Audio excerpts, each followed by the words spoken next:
Hello students, in this lecture we will check out some more examples based on linear dependence and independence of vectors.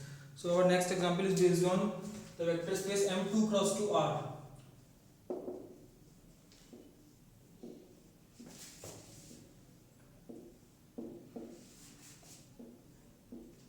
S is a subset of M2 cross 2R. S is a subset of vector space M2 cross 2R. Set of all matrices of order 2 and with its elements from the real numbers, set of real numbers. तो example है, first matrix है 1 0 minus 2 1, second one is 0 minus 1 1 1, third is minus 1 2 1 0, fourth is 2 1 minus 4 4. हमें check ये करना है कि क्या ये सेट S लीनियरली डिपेंडेंट है या ये लीनियरली इंडिपेंडेंट है।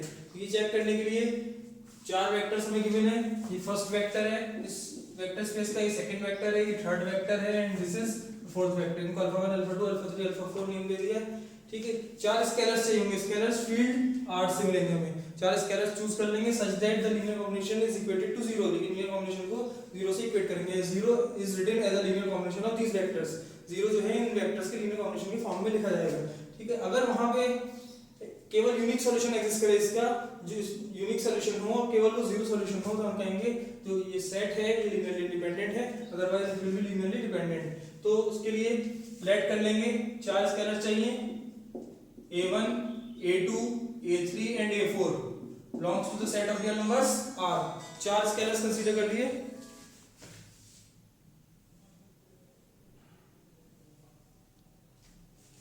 चार स्केलर्स हमने चूज कर लिए फील्ड ऑफ रियल नंबर्स से such that linear combination form करेंगे जिसे इक्वेट करेंगे 0 से।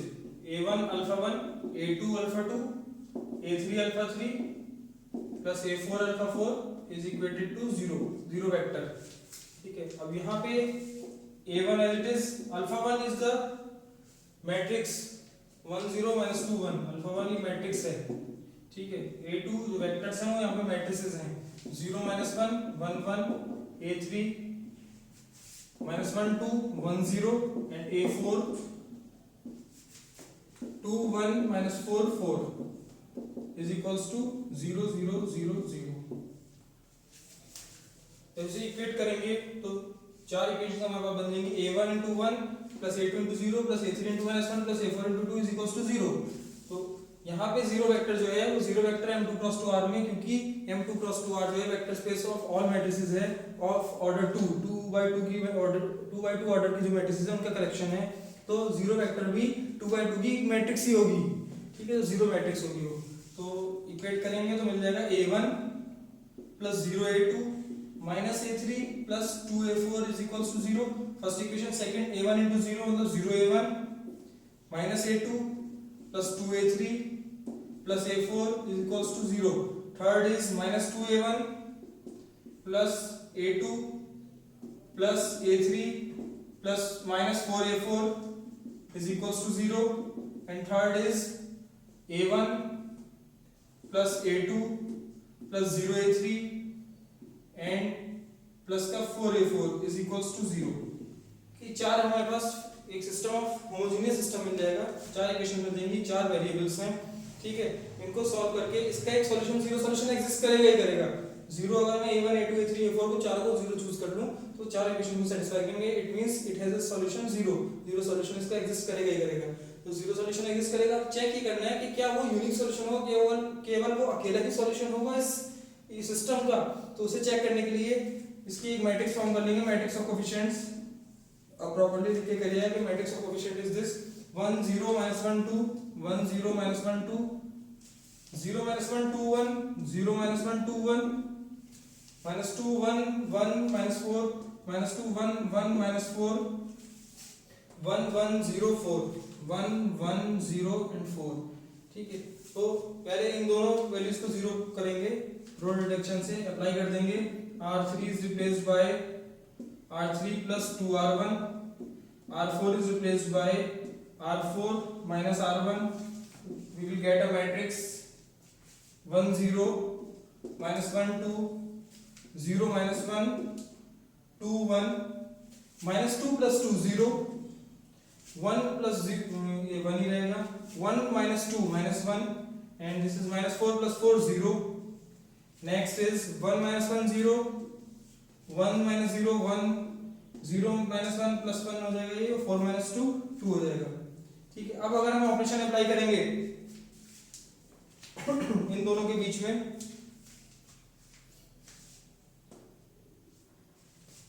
इरेज कर लेता हूँ पहले.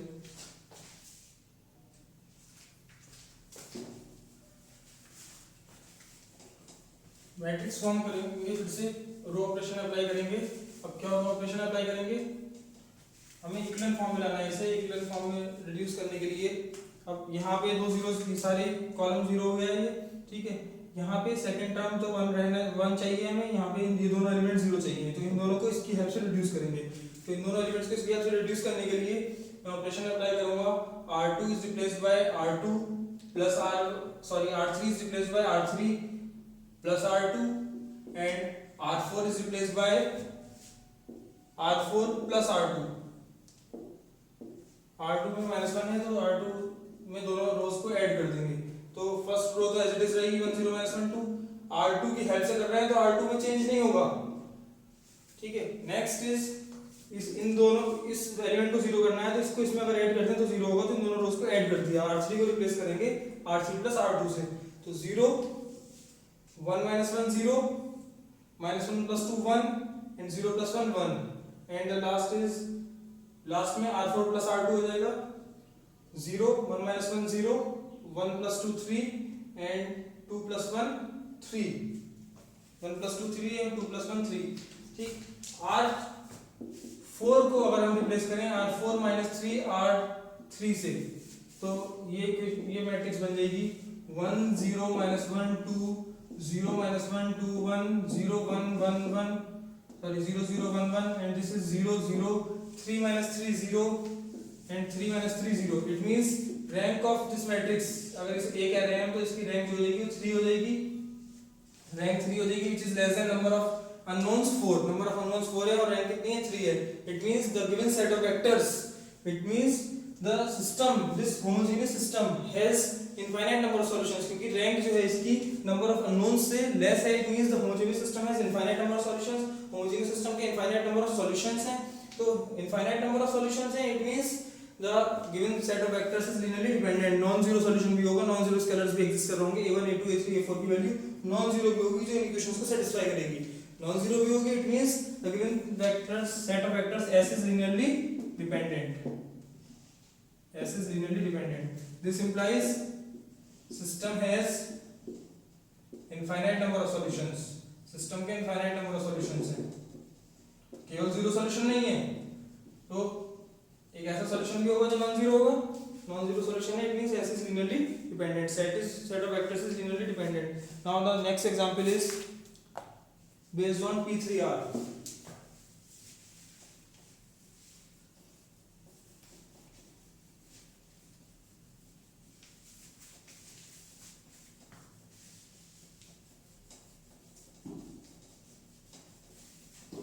The next example is based on P3R. S consider कर लेंगे. S में x cube plus 2x square first vector है, P3R से मिल रहा है हमें. Second vector is minus x square plus 3x plus 1, minus x square plus 3x plus 1, and the third vector is x cube minus x square plus 2x minus 1. ये कहां से लिए गए हैं, कौन सा वेक्टर स्पेस है, P3R. Vector space containing all polynomials in variable x having degree less than equals to 3 with coefficients from the set of real numbers. P3R से के वेक्टर्स हैं ये. ठीक है, पॉलिनोमियल्स के कलेक्शन है. 3 पॉलिनोमियल्स हमें गिवन है. हमें ये चेक करना है कि क्या ये set of vectors linearly dependent होगा या इंडिपेंडेंट होगा. पॉलिनोमियल्स में मेथड वही है, स्केलर्स ले लेंगे फील्ड में से, 3 वेक्टर्स हैं, 3 स्केलर्स चूज कर लेंगे और लीनियर कॉम्बिनेशन को 0 से इक्वेट करेंगे. यहाँ पे इसका जीरो वेक्टर क्या होगा, 0x cube 0x square plus 0x square plus 0x plus 0. वो जीरो पॉलिनोमियल जो होगी वो इसका जीरो वेक्टर होगी इस वेक्टर स्पेस के P3R का. ठीक है, तो लेट कर लेंगे for every a1 a2 a3 and a4 belongs to R. यहाँ पे अल्फा 1 है, ये अल्फा 2 है एंड दिस इज अल्फा 3। तीन स्केलर्स हैं तो तीन ले लेंगे। a1 a2 a3 belongs to R such that the linear combination a1 alpha 1 plus a2 alpha 2 plus a3 alpha 3 is equals to the zero vector. This linear combination is equals to the zero vector. It means a1 x cube plus 2x square plus a2 minus x square plus 3x plus 1 plus a3 x cube minus x square plus 2x minus 1 is equals to 0, and the 0 can be written as 0x cube plus 0x square plus 0x plus 0. ये zero vector होगा यहाँ पे, तो zero vector इस form में हो जाएगा। ठीक, अब x क्यूब के कोफिशिएंट्स क्या हो जाएंगे, a1 plus a3 x cube. x square के कोफिशिएंट क्या हो जाएंगे, x स्क्वायर के coefficient 2a1 and minus a3। x के कोफिशिएंट्स क्या हो जाएंगे, x के कोफिशिएंट 3a2 प्लस 2a3 और कांस्टेंट्स क्या हो जाएंगे, a2 minus a3 is equals to 0x cube plus 0x square plus 0x plus 0।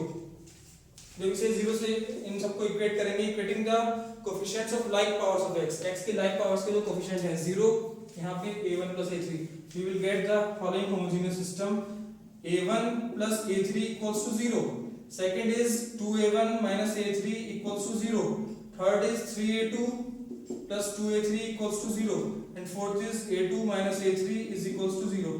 इस सिस्टम हमारे पास मिल जाएगा, चार इक्वेशंस हमें मिल जाएंगी। ठीक है, अब ये होमोजेनियस सिस्टम हमें मिल गया है, हमें चेक ये करना है कि क्या ये set of vectors linearly dependent होंगे या इंडिपेंडेंट होंगे, ये चेक करना था हमें। ठीक है, तो एक इसकी मैट्रिक्स फॉर्म कर लेंगे, matrix of coefficients. Matrix of coefficients जो बनेगी, मैट्रिक्स ऑफ कोफिशिएंट्स हो जाएगी a1 plus a3 equals to 0 means 1 0 1 0। First रो ये हो जाएगी, फर्स्ट रो कहां से मिली है, x क्यूब के कोफिशिएंट से a1 plus a3 equals to 0। Second row जो मिली है हमारे पास x स्क्वायर के कोफिशिएंट से 2a1 minus a2 plus minus a3, 2a1 minus a2, 2a1 minus a2 minus a3 इसके कोफिशिएंट से, तो ये हो जाएगी 2 minus 1 0। ठीक है, थर्ड जो रो है वो मिली है x के कोफिशिएंट से, x के कोफिशिएंट से मतलब 3a2 plus 2a3, 3a2 plus 2a3 it means 0 3 2 0। और फोर्थ जो है हमारे पास, फोर्थ मिली है a2 और a3 के कोफिशिएंट से a2 minus a3 equals to 0, तो a2 minus a3 0 1 minus 1 0। ठीक है, अब हम चेक करेंगे नंबर ऑफ वेरिएबल्स जो है अननोन्स है हमारे पास, यहाँ पे क्या है, कितना है, 3 है। चेक ये करेंगे कि इसकी रेंज जो है 3 होगी, 3 से लेस होगी, उसके लिए पहले रिड्यूस करेंगे, इस 2 को रिड्यूस कर लेते हैं, 2 को रिड्यूस इसकी हेल्प से करेंगे, तो r1 is replaced by r1 minus 2r, r2 is replaced by r2 minus 2r1। Operation apply करेंगे, जब ऑपरेशन अप्लाई करेंगे तो क्या मिलेगा, 1 0, first row as it is रहेगी, सेकंड रो में 2 minus 2 0, minus 1 into 2 into 0, minus 1 as it is रहेगा, minus 1 minus 2 into this minus 3 and 0 0 0 रहेगा ये। ठीक है, नेक्स्ट क्या होगा, ये दोनों एज इट इज रहेंगी, 0 3 2 0 और ये 0 1 minus 1 0। ठीक है, नेक्स्ट क्या करेंगे हम, इन दोनों को 0 फॉर्म करेंगे इसकी हेल्प से, तो इन दोनों को 0 फॉर्म करने के लिए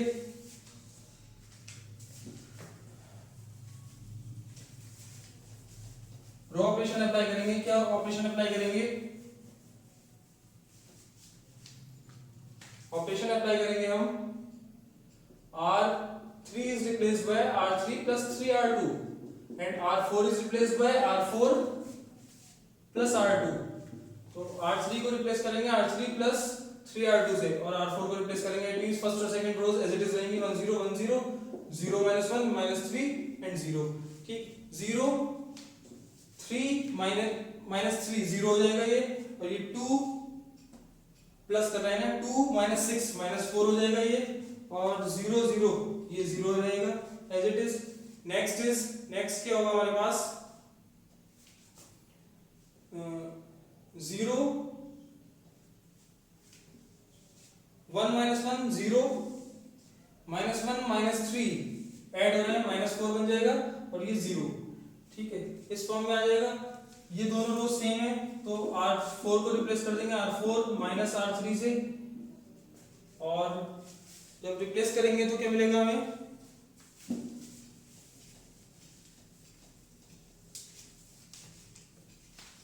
1 0 1 0 as it is first row, second row 0 -1 -3 0 as it is, third row 0 0 -4 0 and the fourth row is 0 0 -4 + 4 0 0।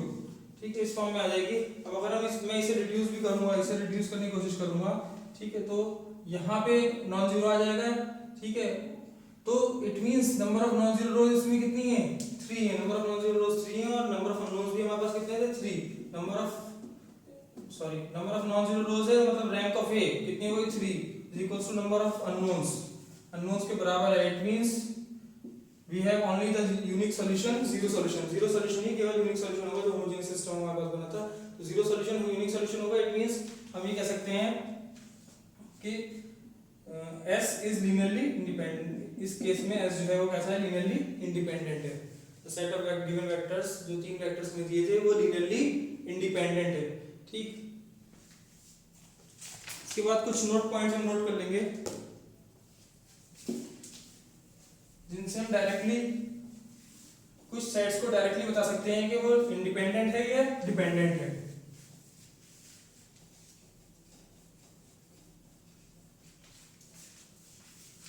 First note point is empty set अगर फॉर्म करें, empty set is always linearly independent, always linearly independent. Empty set को independent लिया जाता है। Independent क्यों लिया जाता है, क्योंकि अगर जब तक सेट में कोई एलिमेंट है नहीं, एम्प्टी सेट तो कोई एलिमेंट नहीं, कोई वेक्टर नहीं है इसमें, तो जब तक कोई वेक्टर है नहीं तो एक कोई भी डिपेंडेंस की डेफिनेशन ये होती है कि एक वेक्टर दूसरे वेक्टर्स के लीनियर कॉम्बिनेशन की फॉर्म में होगा, डिपेंड करेगा। कोई ना कोई वेक्टर बाकी वेक्टर्स के लीनियर कॉम्बिनेशन की फॉर्म में होगा, डिपेंडेंट है अगर सेट ऑफ वेक्टर। तो जब इसमें वेक्टर्स ही नहीं है तो डिपेंड क्या करेंगे, डिपेंड ही करेंगे। तो हम इस सेंस में एम्प्टी सेट को लीनियरली इंडिपेंडेंट कंसीडर करके चलते हैं। Empty set is always linearly independent. तो एम्प्टी सेट अगर कहीं पूछा जाएगा कि इंडिपेंडेंट होता है डिपेंडेंट होता है, तो एम्प्टी सेट रहेगा तो लीनियरली इंडिपेंडेंट होगा इन द सेंस दैट, इस सेंस में कि अगर जब कोई इसमें वेक्टर है ही नहीं तो डिपेंड किस पे करेंगे, एक वेक्टर दूसरे वेक्टर पे डिपेंड कैसे करेगा जब वेक्टर्स नहीं है तो। सेकंड,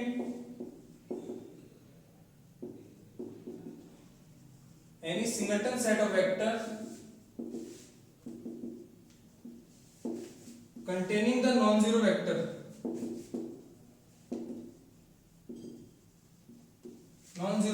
is always, अगर केवल सिंगलटन सेट है, पहली बात तो मतलब S जो लेते हैं हम, S में केवल एक ही वेक्टर है, एक वेक्टर अल्फा है।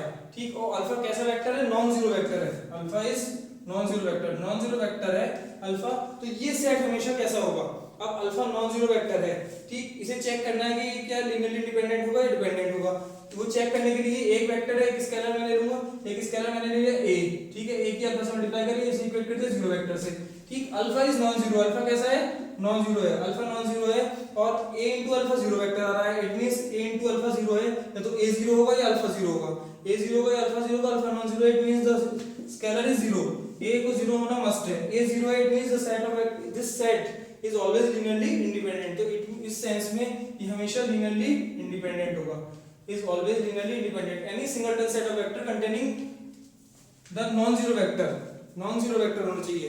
ठीक है, अगर जीरो वेक्टर है, अगर किसी सेट में जीरो वेक्टर इंक्लूड हो रहा है तो वो सेट हमेशा linearly डिपेंडेंट होता है। Third note point is any set of vectors containing the zero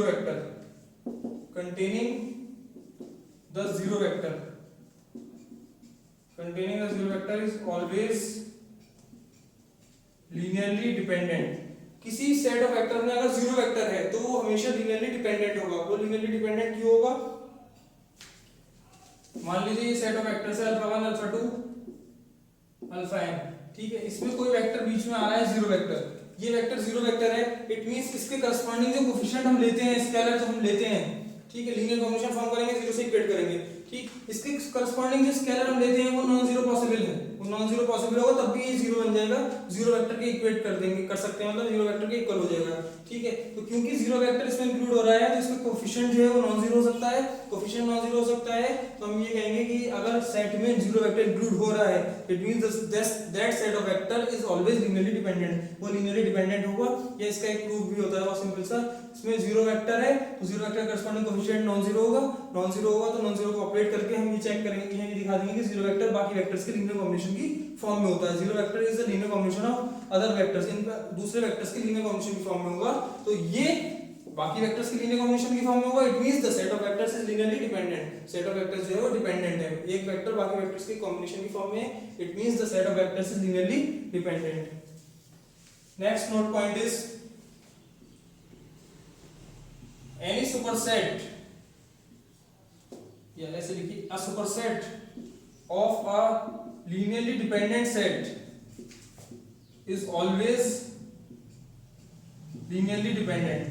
superset ले रहे हैं, एक सेट ले लिया मैंने, एक सेट ऑफ वेक्टर्स है S, ये लीनियरली डिपेंडेंट है, ये लीनियरली डिपेंडेंट है, तो इससे बड़ा अगर मैं सेट ऑफ वेक्टर्स लूंगा तो भी लीनियरली डिपेंडेंट होगा क्योंकि उसमें इसके भी वेक्टर्स होंगे और ये वेक्टर्स जो हैं ये लीनियरली डिपेंडेंट है, एक दूसरे पर डिपेंड कर रहे हैं, तो उसमें ये भी इंक्लूडेड होंगे। इट मींस सेट, अगर सेट है कोई उसका सुपरसेट ले रहे हैं और सेट लीनियरली डिपेंडेंट है तो सेट का सुपरसेट जो होगा वो भी लीनियरली डिपेंडेंट होगा।